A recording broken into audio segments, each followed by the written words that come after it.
Good evening, church. Hello, how's everybody doing? You doing okay? I'll invite everyone to stand up, join me. We're gonna get ready to praise God tonight. Mag-pray muna tayo. Let's just pray. Bow our heads, close our eyes. Dear Jesus, Lord, we thank you for bringing us here tonight. We thank you for giving us the strength, the energy that we need to get out of our house and come to church. Lord, let us open our hearts, open our minds, and raise our voices to you as we praise you tonight, Lord God. In Jesus' name, amen. Amen. This is a new song we're gonna do. Please feel free to clap like you're doing. It's okay. It's pretty simple, so please join if you can, if you know it. Yeah.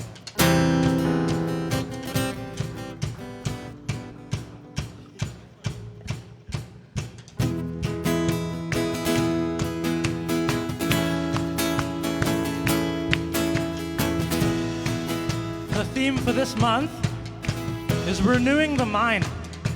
Yeah, we get renewed through Christ. So join us as we sing Fall Afresh. Awaken my soul, come awake.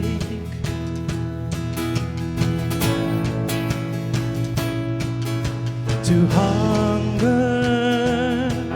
to seek, to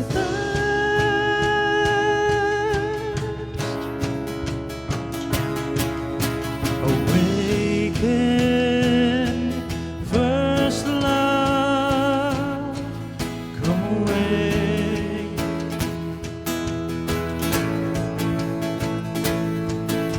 And do as you did at first.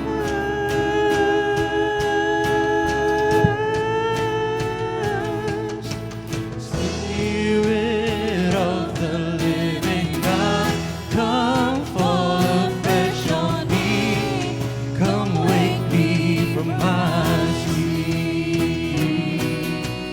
Blow through the caverns of my soul, pour in me to overflow.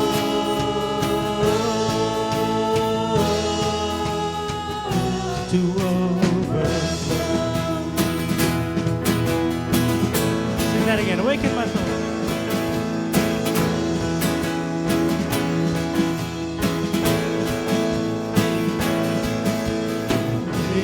Awaken my soul. Come away.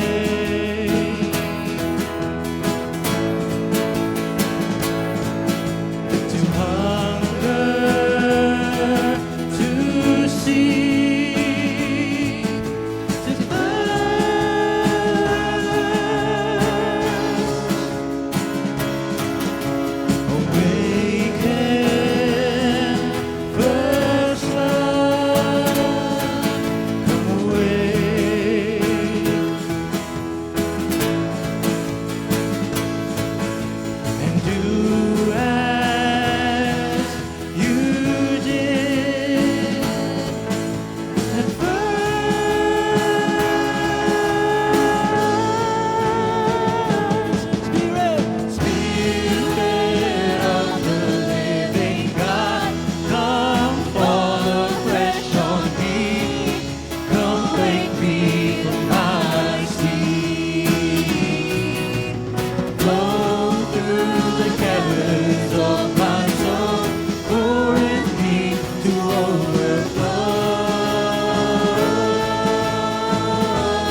God to come and fill this place.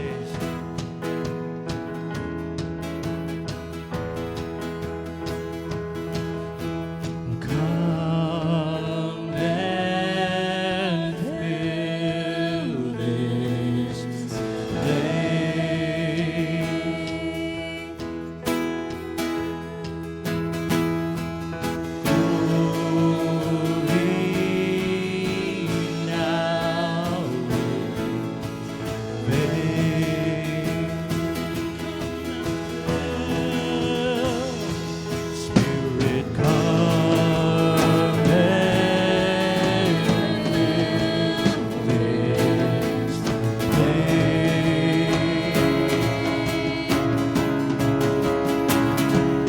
Let your glory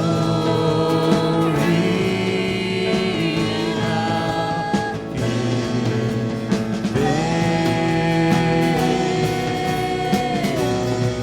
Sing, Spirit, Spirit of the living God, come fall afresh on me.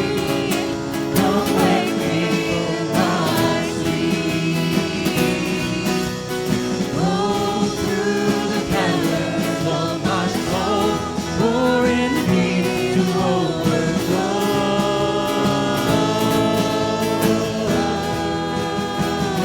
Sing, Spirit, Spirit of the living God, come fall afresh on me. Come wake me from my sleep.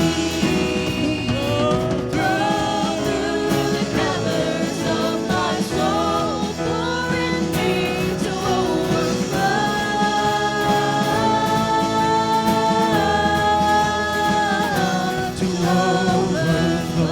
Amen. Lord, we praise you tonight. Lord, we thank you for bringing us here. Lord, we thank you for filling this space, Lord God. We pray that you will help us listen to you, and we pray that you will listen to us as we raise our voices for you, Lord. In Jesus' name. Church, I invite you to sing this next song. We all know it. It's by Don Moen. Let's celebrate how great our God's love is here.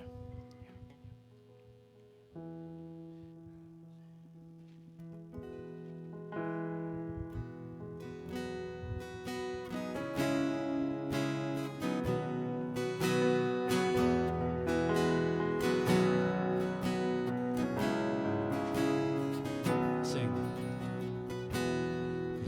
Lord, I come to you. Let my heart be changed, renewed.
unveil my eyes. Lord, unveil my eyes. Let me see you face to face. The knowledge of your love as you live in me.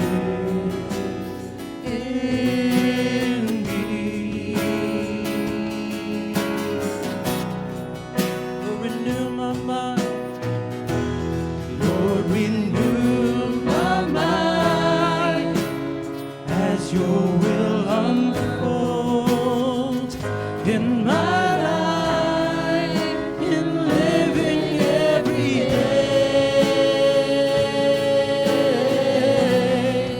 by the power of your love. Sing, hold me close. Hold me close. Let your love surround me. Bring me near. Draw me to your side.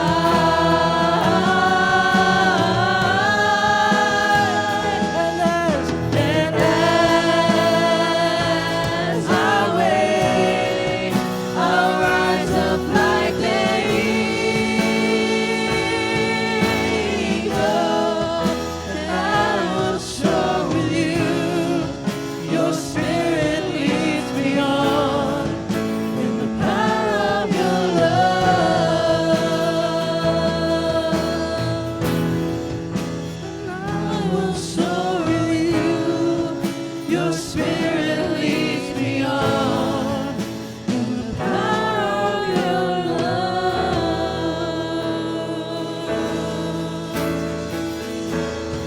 Yes, Lord, your spirit leads us on each and every single day of our lives, Lord God. Father, we continue to praise you tonight and lift up our voices to you as we acknowledge that you're the one that renews our minds, Lord. In each problem we may have, we lift them up to you. You give us peace, Lord God. In Jesus' name.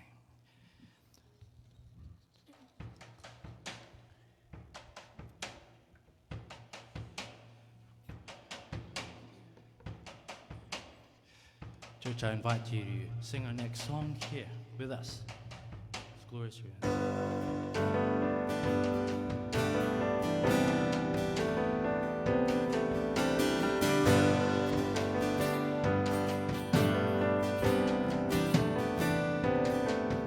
When the mountains fall and the tempest roars, you are with me.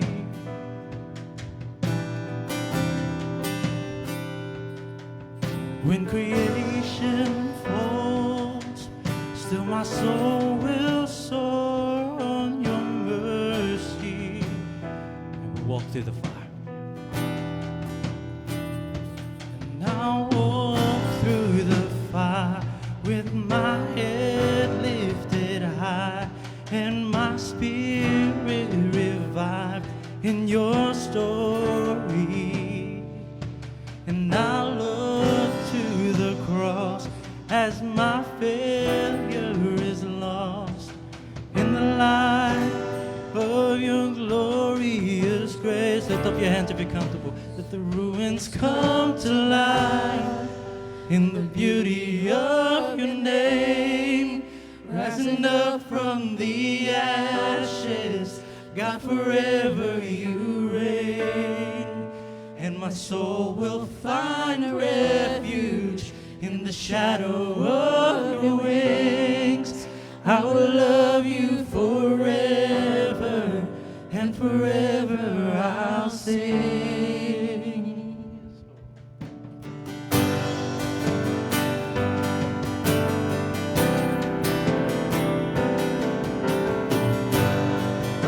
Sing when the mountains fall. When the mountains fall and my tempest roars, you are with me.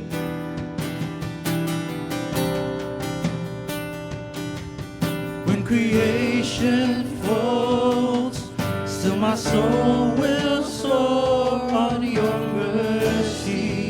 I walk through the fire, and I walk through the fire with my head lifted high and my spirit revived in your story. And I look to the cross as my failure is lost in the light of your glorious grace. So let the ruins come to life in the beauty of your name. Rising up from the ashes, God, forever you reign. And my soul will find refuge in the shadow of your wings. I will love you forever, and forever I'll sing. Sing when the world caves in.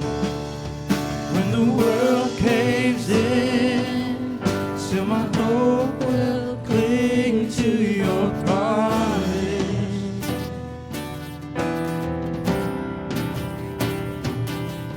When my courage ends, still my hope finds strength in your presence. I walk through the fire, and I walk through the fire with my head lifted high and my spirit revived in your story. I look to the cross as my failure is lost in the light of your glorious grace. So let the ruins come to life in the beauty of your name. Rising up from the ashes, God, forever you reign. And my soul will find refuge in the shadow of your wings. I will love you forever, and forever I'll sing.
Rising up from the ashes, God, forever you reign. And my soul will find refuge in the shadow of your wings. I will love you forever, and forever I'll sing. Let the ruins come to life in the beauty of your name. Rising up from the ashes, God, forever you reign. Raise your voice tonight, Lord. And my soul will find refuge in the shadow of your wings. I will love you forever, and forever I'll sing.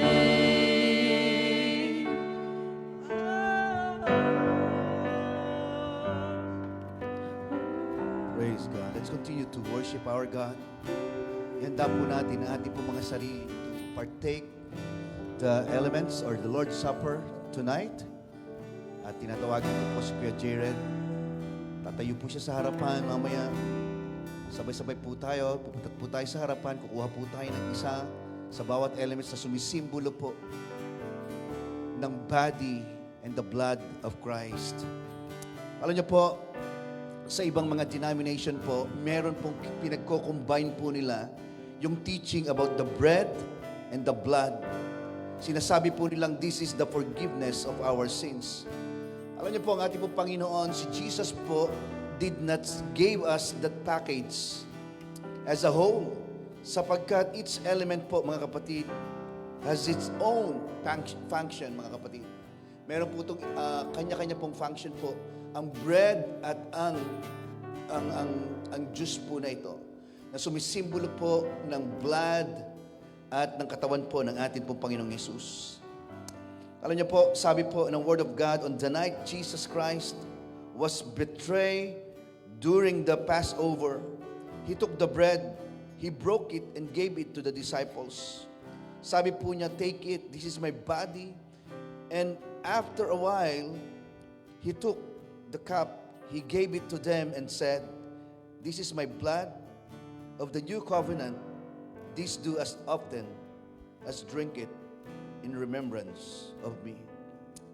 Tuwagin po natin si Kuya Jared as our elder.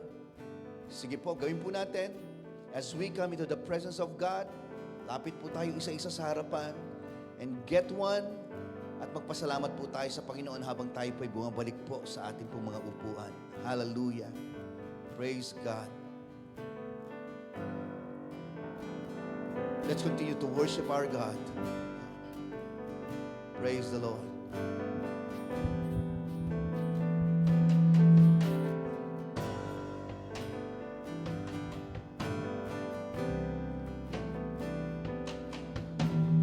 Mountains fall and the tempest roars, you are with me. Hallelujah. Praise God. When creation falls, still my soul will soar on your mercy.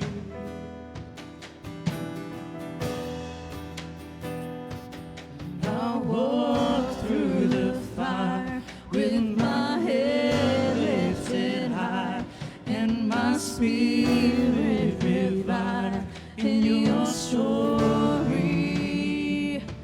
And I look to the cross as my failure is lost in light of your glorious grace.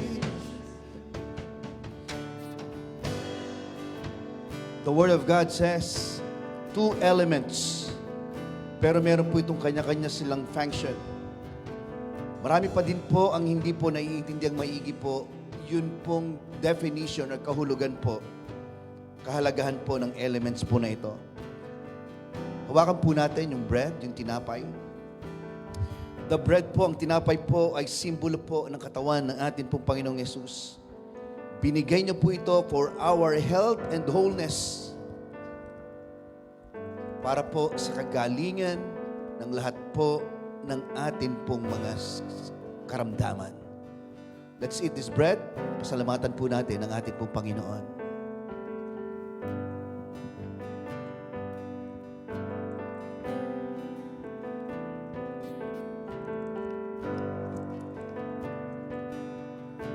Praise God. Hawakan po natin yung juice na sumisimbolo po ng dugo ng ating pong Panginoong Yesus. Alam niyo po, the Word of God says it was given for the remission of our sins. Ang ating pong alalahanin ang ginawa po ng ating Panginoon sa krus ng Kalbaryo. Inumin po natin sabay-sabay. Praise God. Father God, we thank you for gathering us in this place today. Pinupuri ka po namin, pinapasalamatan ka po namin, Panginoon. And we continue to declare blessings upon blessings, Lord God, in this church, Lord. Wala pong lalabas sa lugar na ito, Panginoon, na hindi po mararanasan ang pagpapala sa buhay namin. We acknowledge, Lord God, yung blessings and favor mo sa buhay po namin. So tonight, Lord God, as we start the message for this evening, Lord God. Help us to open our spiritual eyes, our spiritual mind, and our spiritual heart, Lord God. And thank you, Holy Spirit. Ina-acknowledge po namin, Lord God, yung manifestation ng pagkilos mo sa aming pong kalagitnaan. You are always here in our hearts, our mind, and in our midst. Thank you, Father, for this opportunity, Lord God, and privilege to honor and glorify your name. Thank you, because your love compels us to do these things, Lord God. We give you glory, Lord, and we give you praise. In Jesus' name we pray. Amen, amen, and amen. Let's give the Lord a clap offering. Please turn to your left and to your right and say, God is good. Praise the Lord. Praise the Lord. Purihin po ang atin pong Panginoon.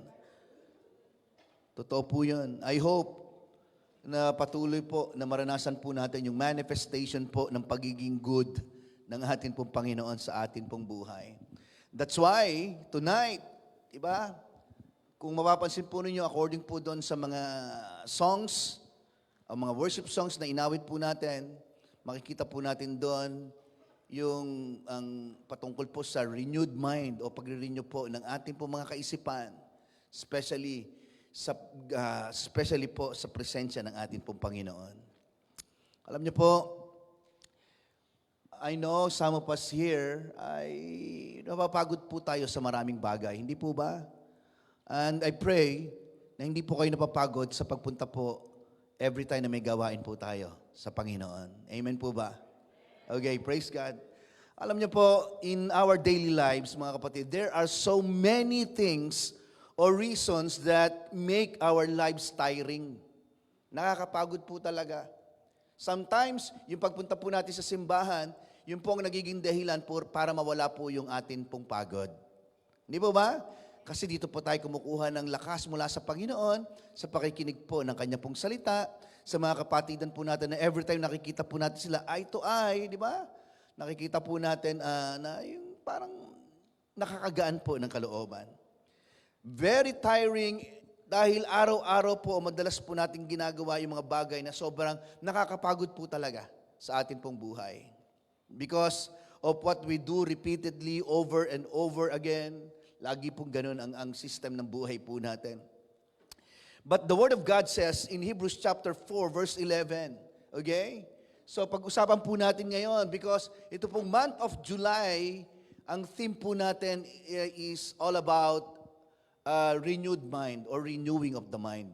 It's all about the mind, ang atin pong kaisipan.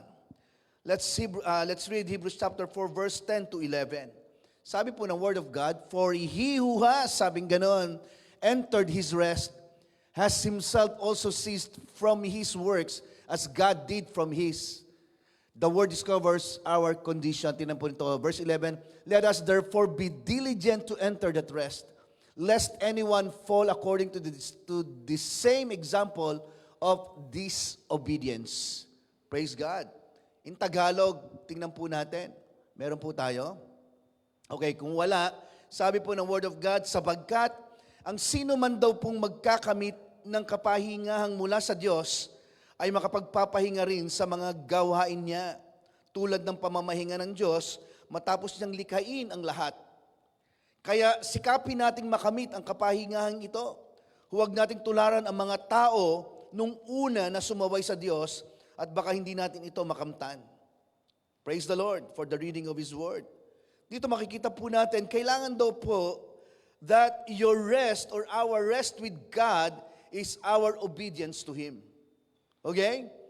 Ang iyong kapahingan sa Diyos ay ang iyong pagsunod sa atin Diyos. Ibig sabihin, kapag ini-acknowledge daw po natin yung kapahingahan na nagmumula sa ating pong Panginoon, yun daw po ay isang pagsunod sa ating pong Panginoon. Ibig sabihin kasi, ay binibigyan po natin ng kalayaan na ang Diyos po ang gumawa sa ating pong buhay. Ibig sabihin, meron daw pong kapahingahan ang Bible na ipinapakita according to that verse. The Bible declares, be diligent to enter. Sabi po ito ng Word of God. Ibig sabihin, meron daw po tayong dapat or meron daw po tayong rest o kapahingahan na dapat puntahan o pasukan. Okay? We have a rest area that we should go to and enter. Verse 10, ang sabi po ng verse 10, "For he who has entered his rest has himself also ceased from his works as God did from his." Meaning po mga kapatid, his rest, yung kapahingahan po mula sa ating po Panginoon, ang ibig sabihin po nito ay the finished work of Christ. Ibig sabihin, He finds rest in saving us. Yun po yun. Ibig sabihin, natagpuan daw po ng Panginoon ang kapahingahan dahil sa ginawa po niya sa krus ng Kalbaryo. Pangarang ang hirap pong maintindihan po nito. Biruin nyo, naghirap nga po siya eh. Di ba? Nilatigo, ang dami mga sugat ang dumaan sa kanya pong katawan. Pero ang sabi po, pinapakita ng Word of God, natagpuan daw po ng Panginoon ang kapahingahan dahil sa ginawa niya sa krus ng Kalbaryo. The Bible says, mga kapatid, "Let us therefore be diligent to enter that rest." Okay? What the Lord is saying is this, mga kapatid. Every time you think and believe what Christ did and finished on the cross, it means you are entering His rest. I hope na maintindihan po natin po itong pinag-uusapan po natin ngayon. Kaya nga kung ano po yung kalagayan po ninyo ngayon, may karamdaman kayo, may mga pagsubok na nangyayari sa buhay po natin ngayon, let's hear this word. Pakinggan po natin maigang sinasabi po ng salita po ng Diyos. Ito pong rest na sinasabi po ng Word of God, hindi po ito yung may problema ka, tapos tatakbuhan mo ang problema mo sa pamamagitan ng pahinga, at pagtulog, dahil sabi ng Bible, kailangan magpahinga, okay? But despite the trials you experience in life, mga kapatid, you will thank God. Magpapasalamat ka sa Panginoon because you know that the Lord has already ended it on the cross. Di ba? Tinapos na po ito ng ating pong Panginoon sa krus ng Kalbaryo.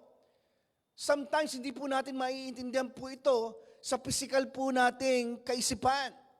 But in the spiritual realm, yung pong sinasabi po dito, you will give God everything that happens in your life and even your life decisions.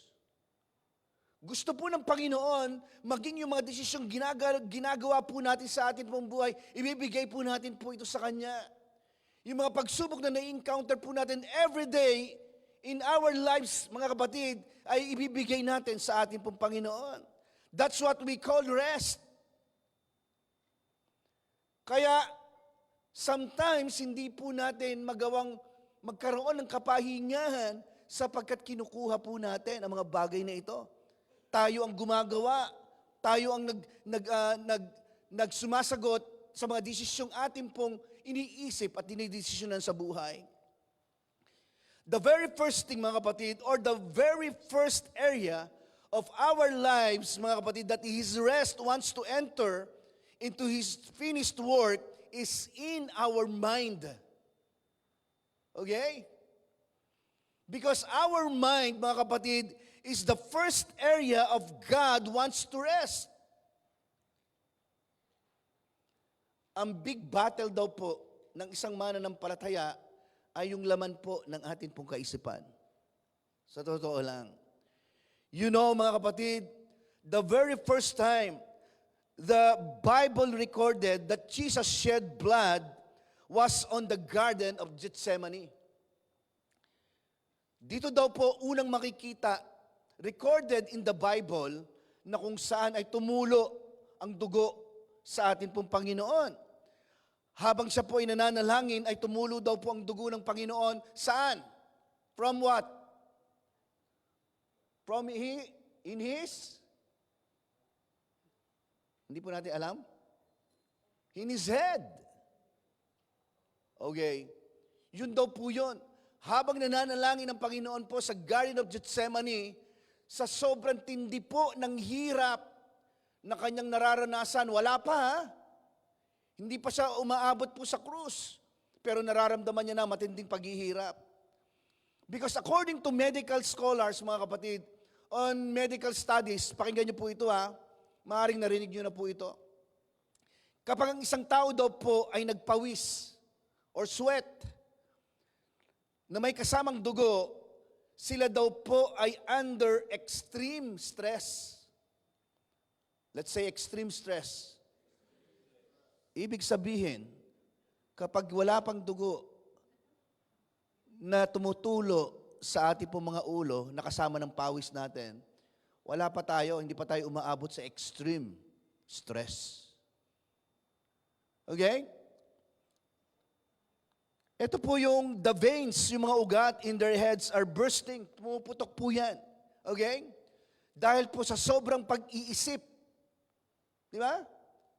Nangyayari po yan. When the vein bursts, mga kapatid, the blood mingles with sweat or mix. Di ba?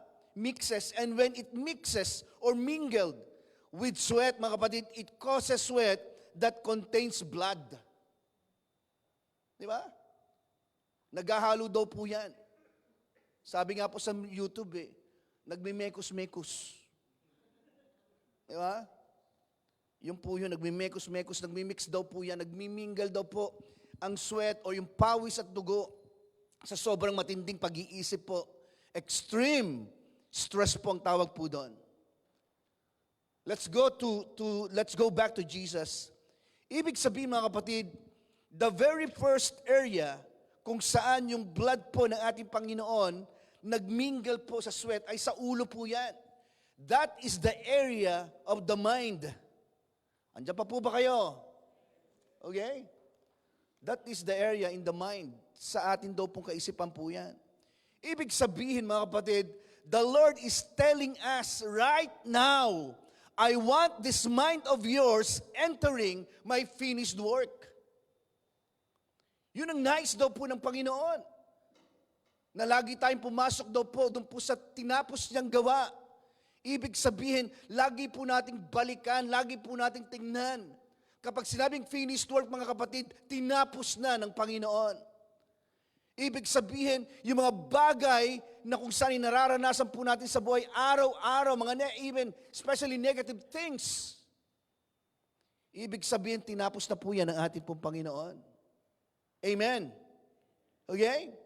Because even though, mga kapatid, we are believers, kahit mga mananampalataya na po tayo, many are still confused. Hindi po tayo nakakapag-isip po ng tama. When there's a problem, they immediately worry. Di ba? Ang dali po nating mag-alala. Ang dali po nating ma-upset, ma-discourage po sa buhay. Kaya sa panahon po natin ngayon, Di ba? Sagana. Yung mga taong may problema po, mental health, sa totoo lang. Depression. Stress. Madami pa din po sa area po ng mind is under stress. So the Lord said, sabi po ng ating pong Panginoon, anak, bring it to me. Ibigay mo sa akin ang lahat ng iyong nararamdaman.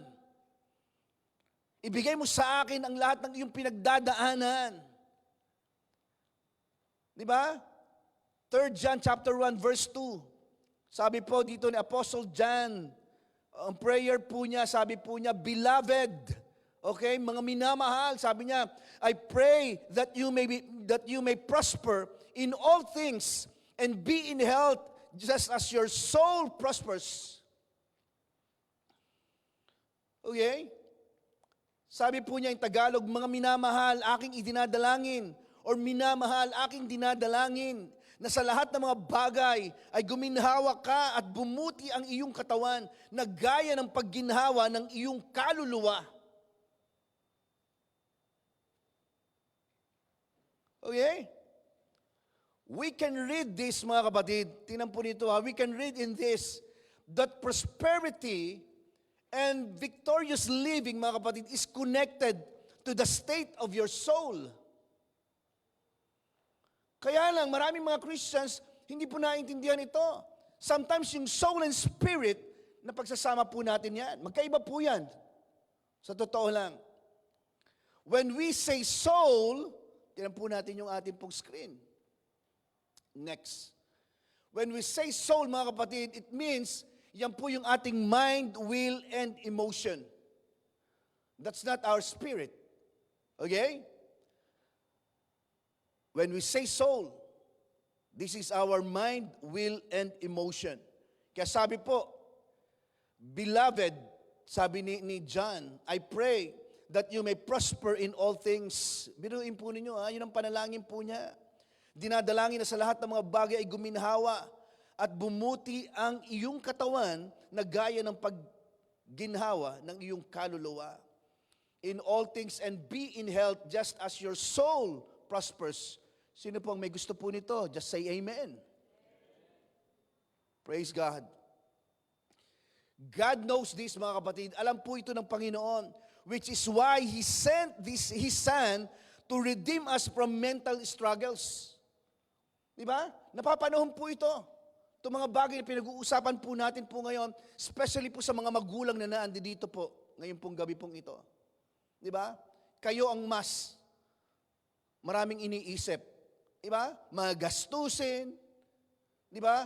Mga bayarin, ano pa? Sa dami na, hindi natin masabi, no? Di ba? Masyadong madami. Okay. So, makikita po natin sa Bible, Jesus came not just to make us whole spiritually, but also physically and mentally. Package deal ang Panginoon. Hindi lang pang-spiritual, di ba? Kundi physically and mentally. He came to give us peace of mind.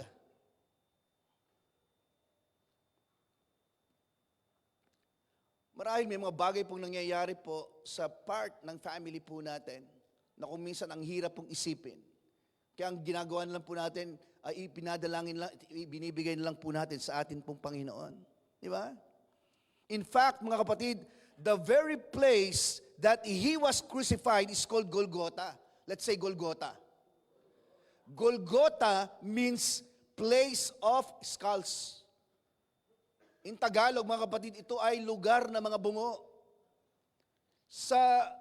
Makikita mo daw po itong lugar ng mga bungo, doon po daw po saan? At the cross of Calvary, doon po. Yun po yun. Lugar ng mga bungo. From Golgotha or from the cross of Calvary, mga kapatid, makikita po natin, Jesus disarmed, okay, the spiritual rulers and authorities. Sabi ng Bible po, lahat po sila ay ipinahiya ng Panginoon sa pamamagitan po ng kanyang tagumpay na ginawa po niya sa krus. Ano pong ibig sabihin po nito? Let's read Colossians chapter 2, verses 15 to 17. Para makita po nating maigi kung anong kapangyarihan ang inilagay din po ng Panginoon sa ating po mga buhay. Colossians chapter 2, verses 15 to 17. Verse 15, sabing ganon, having disarmed principalities and powers, He made a public spectacle of them, triumphing over them in it. Verse 16, so let no one judge you in food or in drink, or regarding a festival or a new moon or Sabbaths, which are a shadow of things to come, but the substance is of Christ. In Tagalog, ano pong sabi po? Meron po tayo? Palagay ko meron po yan. Yan, praise God. Sabi po dito, doon din sa cross, nilupig ng Diyos ang mga spiritong namumuno at may kapangyarihan at pinakita sa lahat na ang mga ito ay bihag na niya. Pag sinabing bihag na niya, may karapatan pa, kapangyarihan o wala na? Ibig sabihin wala na. Kaya lang nagkakaroon po ng kapangyarihan yan because pinapayagan po natin. Amen. Eto pa, verse 16, kaya nga, huwag na kayong padadala sa mga tao na nagsasabi sa inyo kung ano ang hindi dapat kainin o inumin, o kung ano ang dapat gawin tuwing kapistahan, pista ng pagsisimula ng buwan o araw ng pamamahinga. Sa dami po ng mga paniniwala po natin, sa dami po ng mga beliefs natin, na mga paniniwala, tayo mga Pinoy, ang dami po natin yan. Sa totoo lang. Hindi po ba? Mga kasabihan, mga paniniwala, anong tawag ba? Ano pa pong ibig sabihin nun? Mga superstitious belief, mga pamahiin, di ba? Sabi po dito ng Word of God, so let not no one judge you in food or in drink. Sabi niya gano'n, or regarding a festival or a new moon or Sabbaths. Sabi ganoon. Verse 17, ito daw mga bagay na ito ay anino lang ang mga ito ng inaasahan noon na darating. Pero, tingnan po ninyo at si Kristo ang katuparan nito. Ibig sabihin, nung si Kristo ay dumating at naipako sa krus ng Kalbaryo, lahat po ito, mga kapatid, ay nawalan ng kapangyarihan. Dahil sa ginawa po ng ating pong Panginoon. That's why, sabi po ng Word of God, looking unto Jesus, He is the author and the finisher of our faith. Always look to Jesus. These verses, mga kapatid, shows that our enemy, yung ating pong kalaban, and our beliefs have been disarmed by our Lord through His death and resurrection.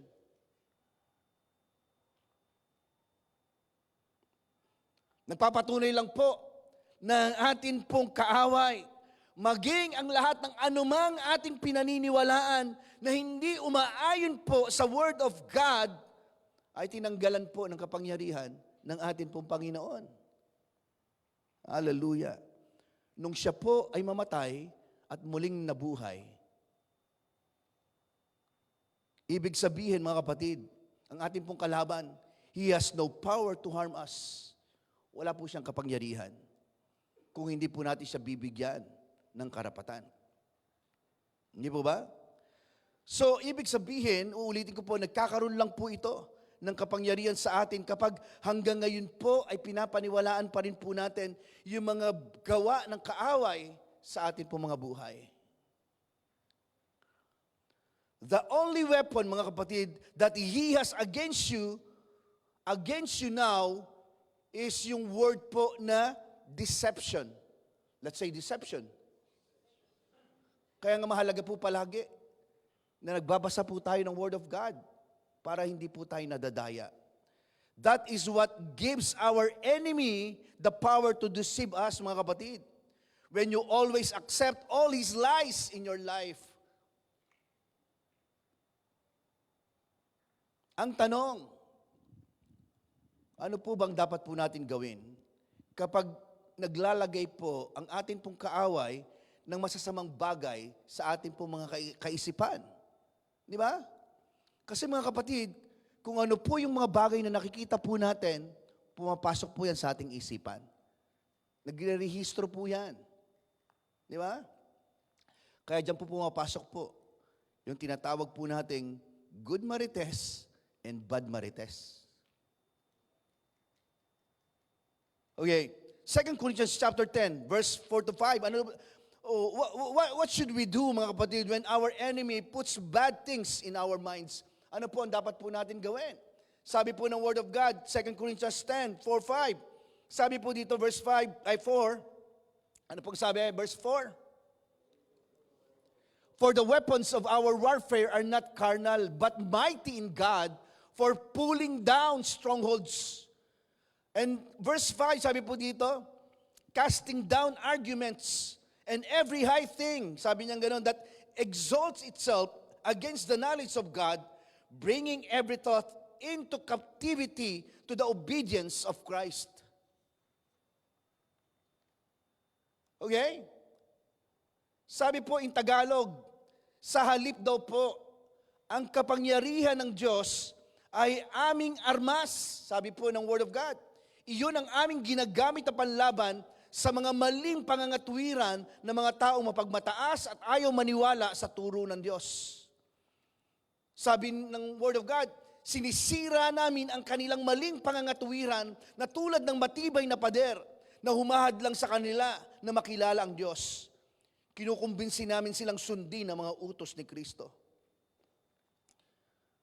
Pag binalikan po natin, yung sa English translation po, sabing ganun po dito, bringing every thought into captivity to the obedience of Christ. Nakikita niyo po yung red na letter? Obedience of Christ, ang sabi po diyan.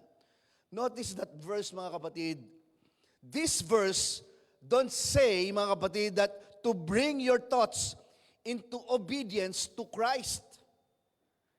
Hindi po sinabing to Christ. It says, bring your thought into the obedience of Christ. Okay? What is the obedience of Christ? In Romans chapter 5 verse 19 says, sabi po dito, for as by one man's disobedience, many were made sinners, so also by one man's obedience, many will be made righteous. Sapagkat kung naging makasalanan daw po ang marami dahil sa pagsuway ng isang tao, sino ito? Si Adan. Marami rin ang mapapawalang sala dahil sa pagsunod ng isang tao. Sino po yun? Si Jesus. Grabe, no? That's obedience of Christ. So Christ's obedience was that first, He came from heaven to earth, lived a sinless life. Hindi po siya namuhay o nabuhay ng may kasalanan, mga kapatid. And then went all the way, mga kapatid, to the cross for you and I. Di ba? Ibig sabihin, mga kapatid, His obedience at the cross represents your forgiveness, freedom, and everlasting righteousness. Praise the Lord. Kapag meron po nangyayaring hindi maganda sa buhay po natin, or when something bad comes, mga kapatid, to your mind, di ba? Madalas po yan eh. Sabi nga ng Word of God, put it under the obedience of Christ, His finished work on the cross. May mga bagay na gumugulo sa ating kaisipan, may mga pangit na pumapasok sa ating isipan, di ba? Na nagkukos ng paglabas ng mga bagay na hindi maganda sa ating mga labi. Anong dapat daw po natin gawin?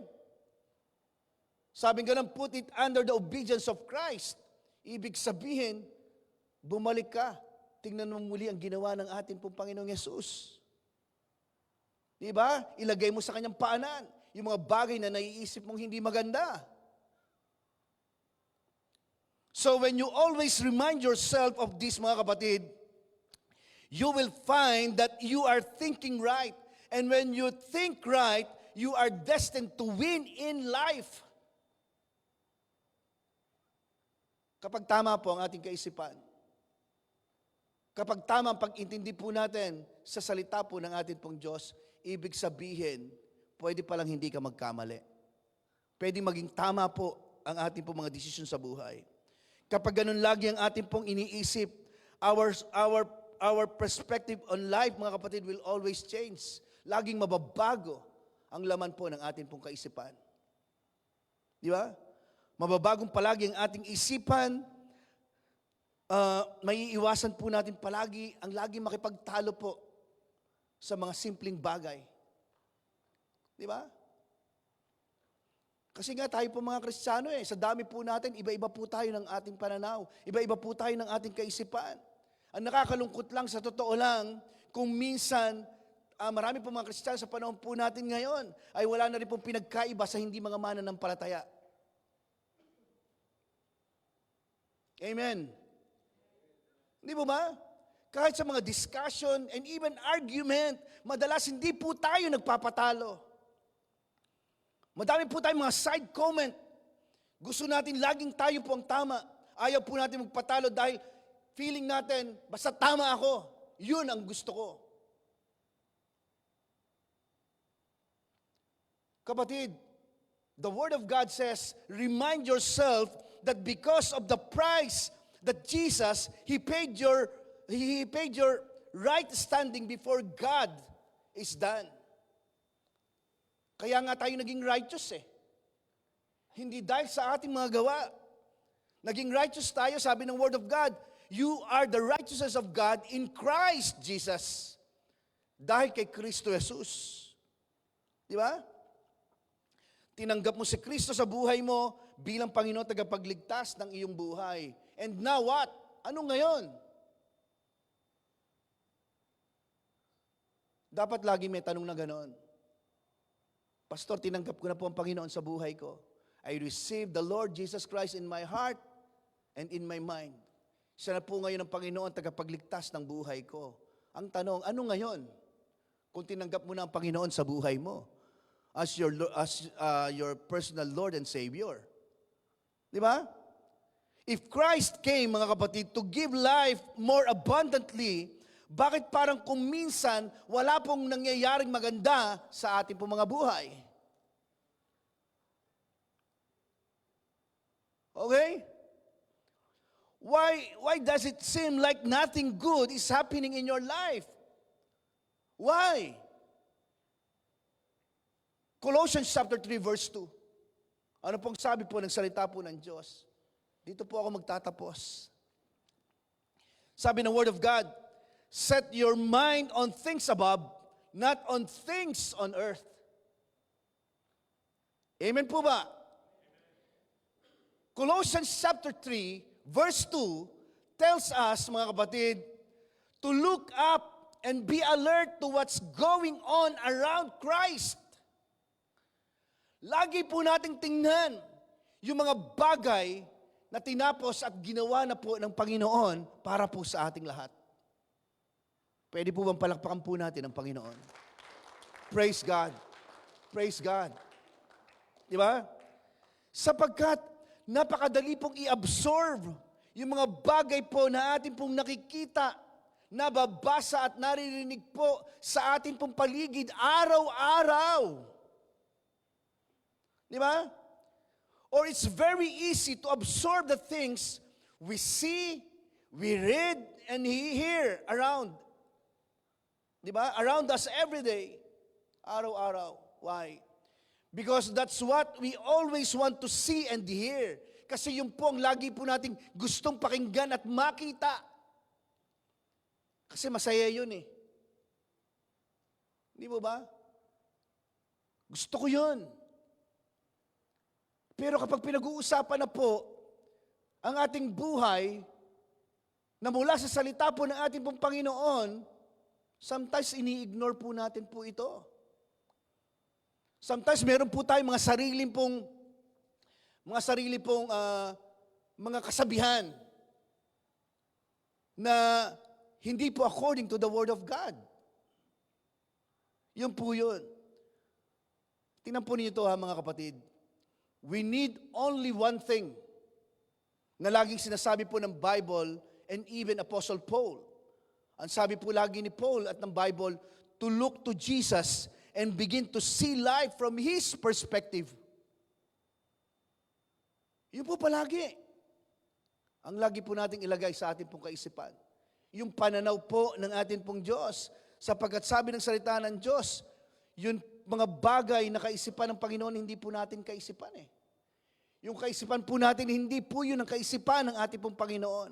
Masigit pa, yung magandang bagay na iniisip po natin para po sa ating sarili o para sa ating pamilya, kapatid, masigit pang mas maganda ang iniisip ng Panginoon sa buhay mo at para sa iyong pamilya.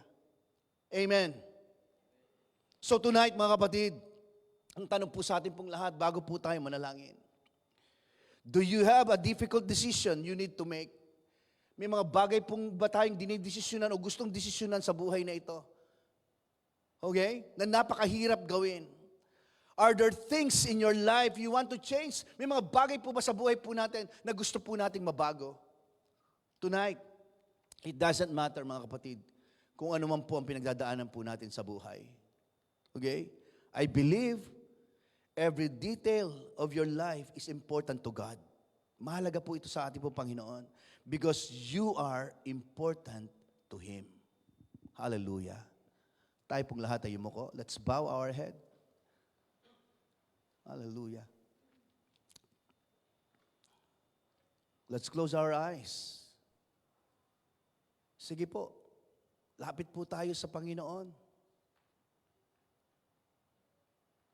Magpaayos po tayo ng isip.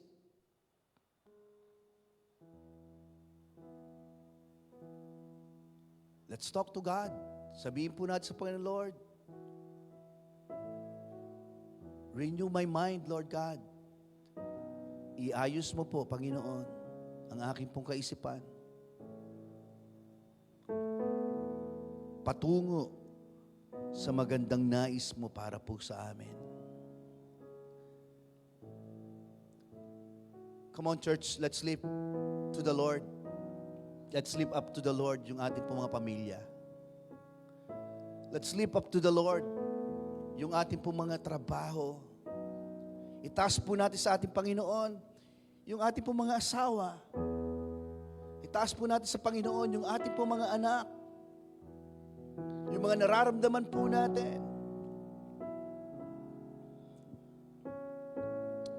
Hallelujah. Praise God. Kausapin po natin ang Panginoon. I believe with all my heart na may mga bagay po tayong pinagdadaanan sa buhay po ngayon. Let's renew our mind. Yung mga bagay na pinagdadaanan po natin sa buhay, lahat po yan, tinapos na po yan ng Panginoon.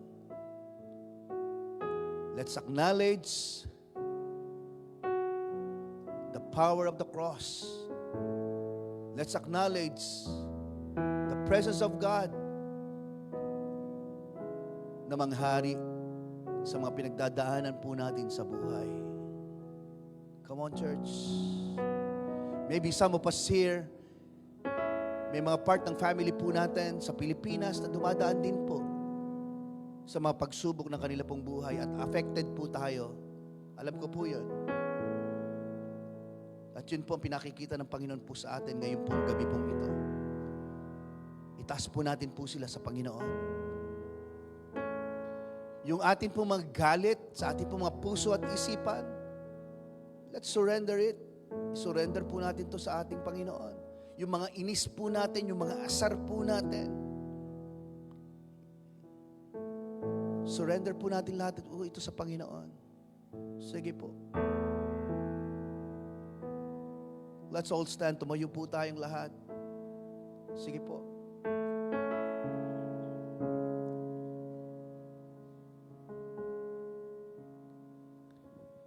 Praise God.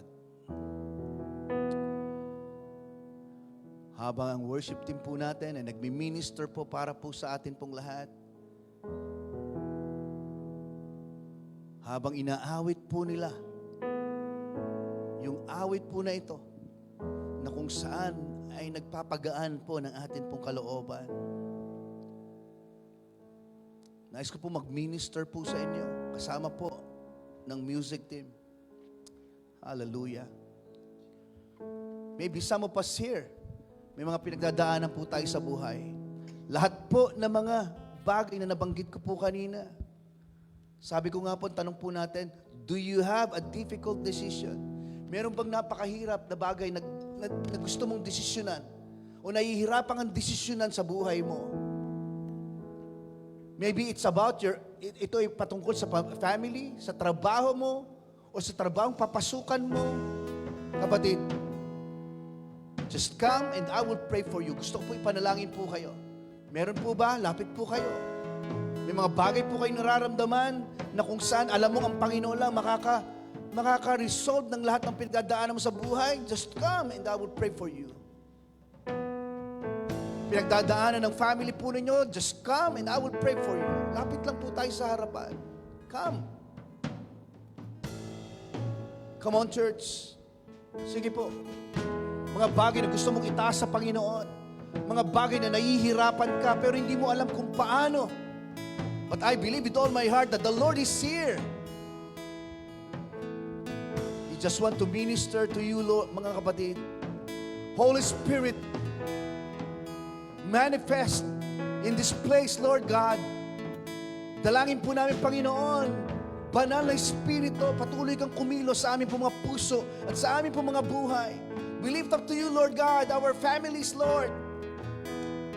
Yung mga trabaho po namin, Panginoon, pangunahan mo po kami, O Diyos. Hallelujah, hallelujah, hallelujah. Anyone, meron pa po ba? Meron pa po? Maybe some of us here, hindi mo pa tinatanggap ang Panginoon bilang Panginoon tagapagligtas ng iyong buhay. Kung meron man sa puso mo ngayon at sinasabi mo, Pastor, I just want to receive Christ sa buhay ko tonight as my Lord and my Savior. Just come and I will pray for you. It doesn't matter ano man ang iyong pinagdadaanan ngayon. Ang importante, binibigay mo ito sa Panginoon. Okay? Gusto mong ibigay sa Panginoon. gusto mo ang Panginoon na maghari sa buhay mo, just renew your mind. Praise God, praise God. Praise God, praise God. Hallelujah. Hallelujah, hallelujah.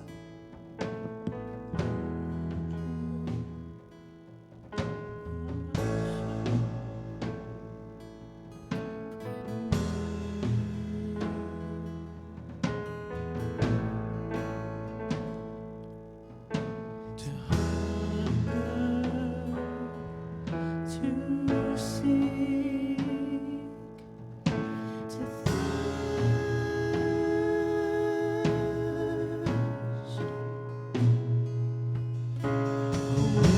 awaken, first love, come away,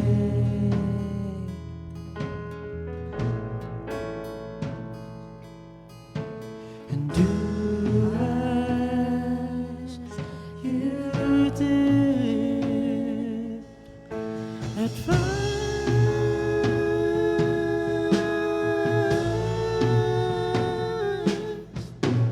Spirit of the living God, come fall afresh on me. Come wake me from my sleep. Blow through the caverns of my soul, pour in me to overflow,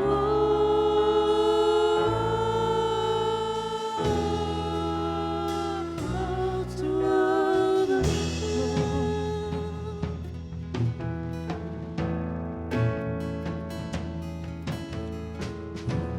Awaken my soul, come away,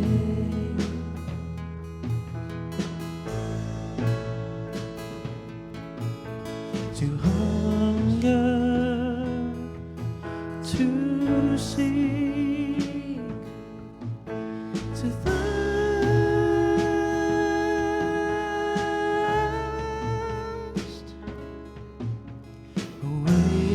Awaken, first love, come away,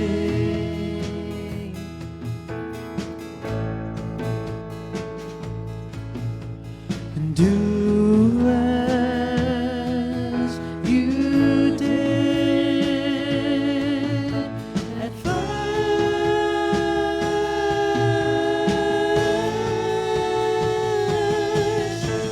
Spirit of the living God, come fall afresh on me. Come wake me from my sleep.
fresh on me. Come wake me from my sleep. Thank you, Lord. Go through the caverns of my soul. Praise God. Pour in me to overflow.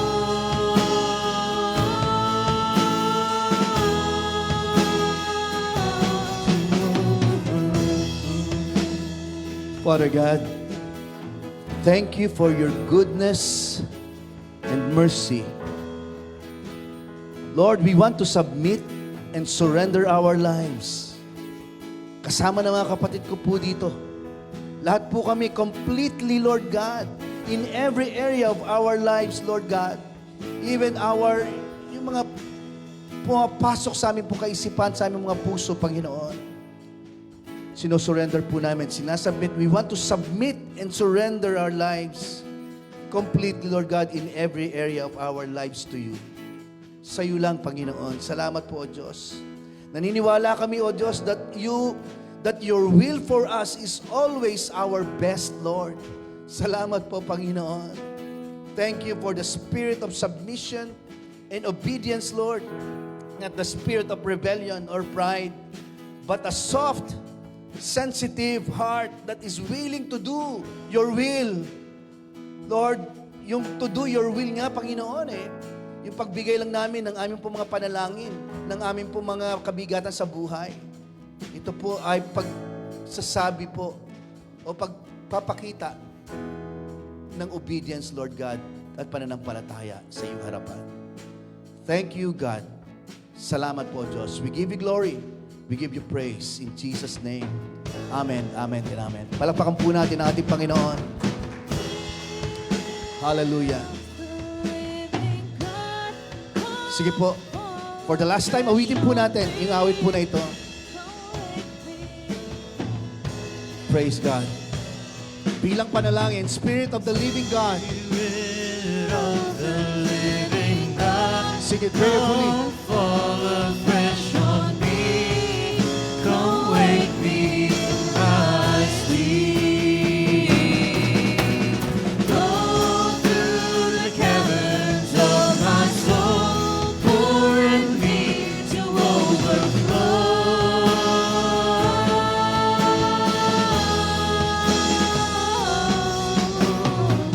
Praise God. Sige po, bago po kayo maupo, pakisabi po sa kaliwat kanan po natin. Napakabuti ng Diyos. Sige po, maaari po tayo makaupo sa panandalian. Alam niyo po, every time we speak and we declare the goodness of God, I believe with all my heart na meron po siyang ginagawang maganda sa buhay po natin. Amen. Totoo po yun. Yun lang yung declaration lang po natin. Di ba? Sabi nga, yung daw pong gratitude or yung pong pagbibigay po natin ng pasasalamat sa Panginoon, sabi ng Word of God in 1 Thessalonians, kahapon yun po isa sa mga pinag-usapan po namin sa ating pong prayer and praise. Sabi ganun, ito daw po yung kalooban ng Panginoon. Okay? Kalooban daw po ng Diyos ang lagi daw po tayo magpasalamat sa ating pong Panginoon. Totoo po yun. Hindi ka nagpapasalamat sa mga pangit na nangyayari sa buhay mo. Nagpapasalamat ka sa kabila ng pangit na nangyayari sa buhay po natin. Na ando ng Diyos, di ka iniiwan. Di ba? Si pastor naman, dinidiinan yung pangit. Di po ba? Di, mga ano po yun, mga pangit na nangyayari sa buhay po natin. Yun po yun. So, alam niyo po, part of our worship, sabi nga po natin every Sunday, ay yung pong ating pong pagbibigay. Sa totoo lang, bakit po ba tayo nagbibigay or bakit po ba tayo nagbibigay ng ating pong offering and tithes and ng ating pong tithes and offering sa ating pong Panginoon sa gawain po ng Diyos. Okay? May sinasabi pong salita po ng Diyos sa Psalm, sa awit po. Tingnan po natin ang Word of God. Sabi po ng Word of God, I will freely sacrifice to you. Pag sinabi pong freely, anong ibig sabihin po niyan? May kalayaan. Di ba? Ibig sabihin, bakit ka merong kalayaan o nagsasakripisyo na magbigay sa ating pong Panginoon? Sabing ganon, I will praise your name, O Lord, for it is good. Mabuti po, sa totoo lang, sa harapan po ng ating pong Diyos, ang nagbibigay po tayo ng may kalayaan, na may kagalakan po sa ating pong mga puso. Okay? So kaya, every time na nagbibigay po tayo, lagi po tayo magpasalamat. Papurihan po natin palagi ang atin pong Diyos sapagkat naniniwala po tayo na yung mga bagay na ibinibigay po natin from our heart, ng may joy, ng may kalayaan sa ating pong puso at isipan, ibig sabihin naniniwala po tayo na higit pa ang babalik po sa ating pong buhay. Di ba? Sa totoo lang, yun po yun eh. Praise the Lord. Purihin po ang ating pong Panginoon. Kaya sa ating pong mga screen, sa ating pong big screen, makikita po natin yung ating pong account number po. Mamili po kayo dyan kung saan po ninyo. Actually, yan po yung ating pong general fund. Online, pwede po nyo ibigay po yung inyong pong tithes and offering or yung ating pong giving or offering. At kung personal or in cash po na gusto po nyo magbigay, meron po tayong sobre po sa labas sa ating pong ushering table. Pwede po nyo ibigay yung mga atin pong mga cash para po sa gawain po ng ating pong Panginoon. Praise God, praise God. Hallelujah.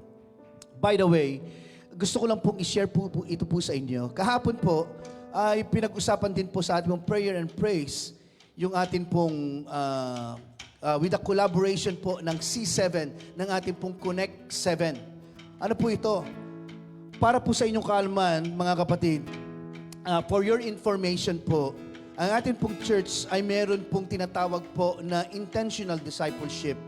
Dalawa po ito, mga kapatid. Ang discipleship po, o part ng discipleship na ginagawa po natin sa ating pong church ay tinatawag po nating Open Connect Group. Let's say Open Connect Group. Pag sinabi pong Open Connect Group, ibig sabihin po niyan, open, bukas, para po sa lahat. Okay? Para po sa lahat, pwedeng yung mga kaibigan po natin, part ng family po natin, i-invite po natin sa ating pong mga Connect Group. Yan po yung Open Connect Group na tinatawag po natin. Sa adult po, meron po tayong once a month po na Open Connect Group na ginagawa po yan sa South, West, North. Yan. Pero sa ating po mga young adult, every week or weekly, ginagawa po nila ito. Once a week, meron po sila na Connect Group. And even po yung ating pong mga youth. Meron po silang Youth Connect. Diba? Kaya ang tawag po natin ay Connect Group, South, West, North. At meron po tayong tinatawag na Youth Adult Connect, Young Adult Connect at Youth Connect. Yun po yun. Yun po yung atin po mga isa po yan sa mga part po ng discipleship na ginagawa po natin sa ating pong church. At yung isa po ay sinasabi natin intentional discipleship. Ano po itong intentional discipleship?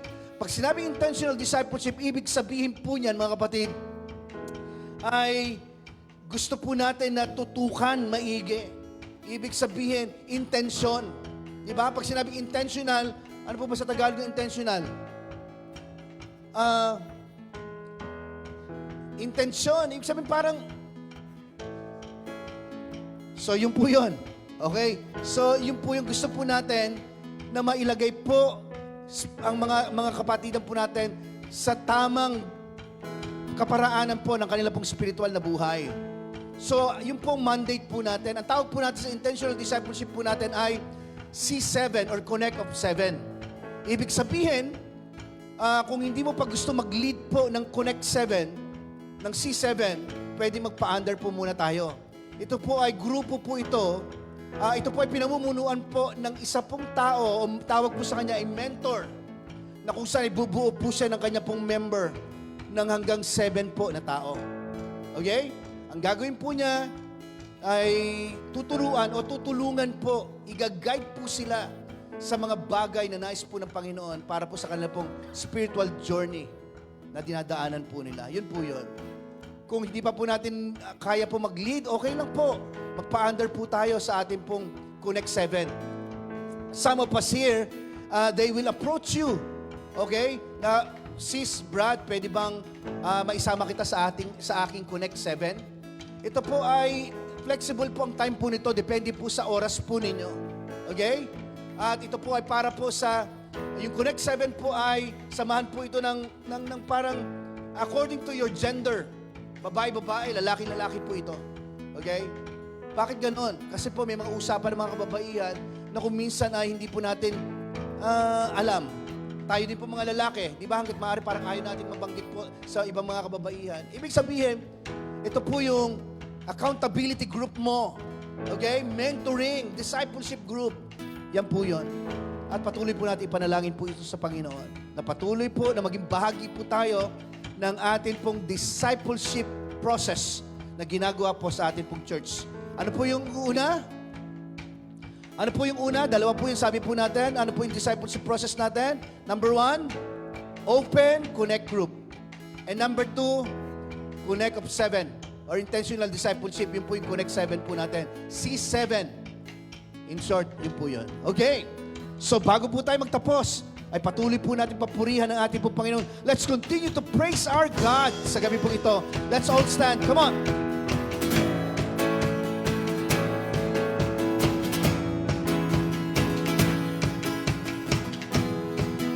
Praise God. Sing Awaken My Soul. Awaken my soul. Come away.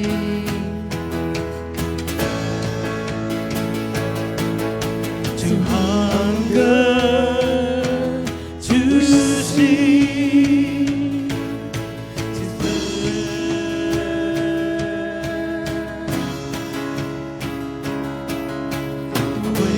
awaken, first love, come away.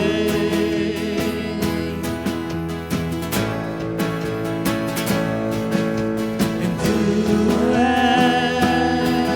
you did at first.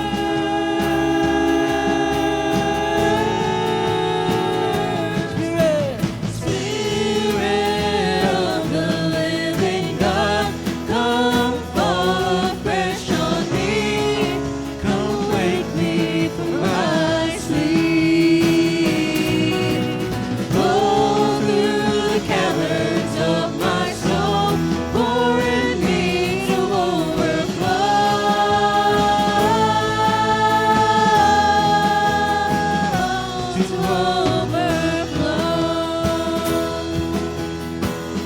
Awaken my soul.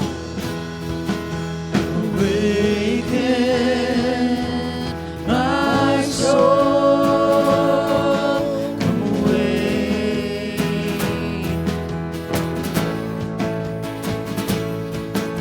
To worship with all your strength.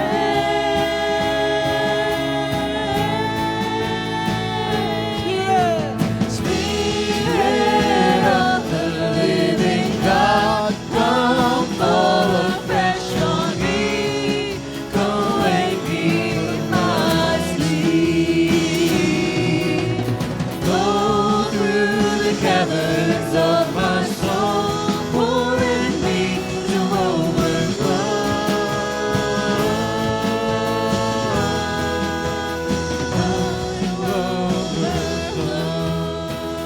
Father God, once again, as we come into your presence, Lord, Father, we give you all the praises, glory, and honor, Lord God, tanging sa iyo lang. Ito pong isang buong dadaan sa buhay po namin, Panginoon. Father, we receive your love, your blessings and favor, Panginoon, sa aming po mga buhay. Salamat po, Diyos. Phil and Said family, the Lord bless you and keep you. The Lord make His face shine upon you and be gracious to you and give you peace, nothing lacking, nothing missing, and nothing broken. In Jesus' name we pray. Amen, amen, and amen. See you next Sunday. Praise God.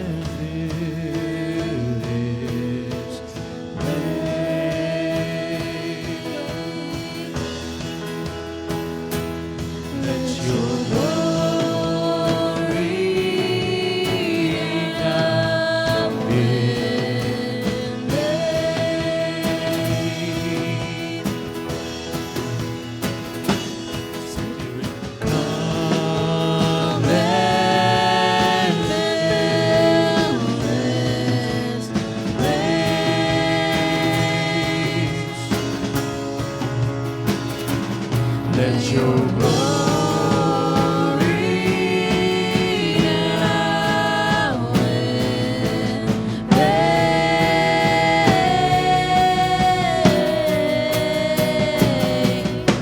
Spirit of the